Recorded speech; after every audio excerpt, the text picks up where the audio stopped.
la sanction, oui pour la peine complémentaire. En conséquence, l'on acquitte pour l'association des malfaiteurs et le terrorisme et le renvoi de toute fin de poursuite. Le condamne par contre, sans admission des circonstances atténuantes, à la peine de mort pour assassinat de Floribert Tchébéa, à la peine de mort pour assassinat de Fidel Bazana, à 20 ans de servitude pénale principale pour détention illégale d'armes de guerre et munitions de guerre, et à 5 ans de servitude pénale pour désertion simple. Faisant application de l'article 7 du Code pénal militaire, prononce la peine unique, soit la peine de mort, confirme sa détention et prononce sa destitution. Pour le prévenu Migabo Kezeja, à la question de savoir s'il est coupable des infractions mises à sa charge, la haute cour militaire, à la majorité des voix de ses membres, répond non pour l'association des malfaiteurs, non pour le terrorisme, non pour la désertion, l'en acquitte et le renvoi. Oui pour l'assassinat de Floribert Tchébéa, oui pour l'assassinat de Fidel Bazana.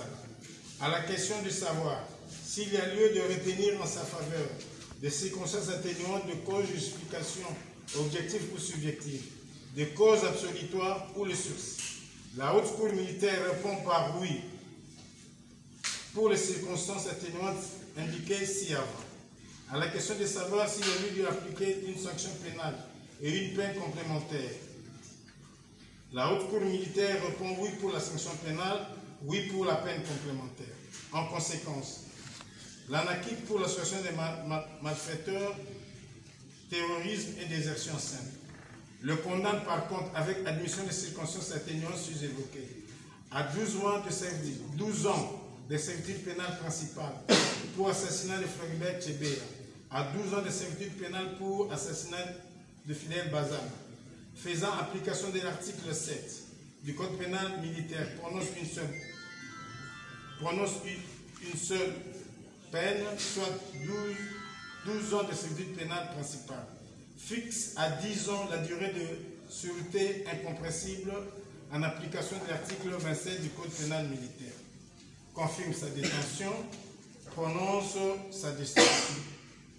Pour le prévenu Paul Milan, à la question de savoir s'il est coupable des infractions mises à sa charge, la haute cour militaire, à la majorité des voix de ses membres, répond non pour l'association des malfaiteurs, non pour l'assassinat de Floribert Tchébéa, non pour l'assassinat de Fidel Bazana, non pour la désertion simple, non pour le terrorisme.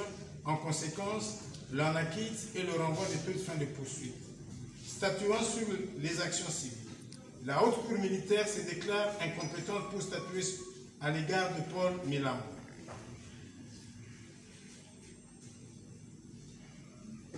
Quant à l'égard des prévenus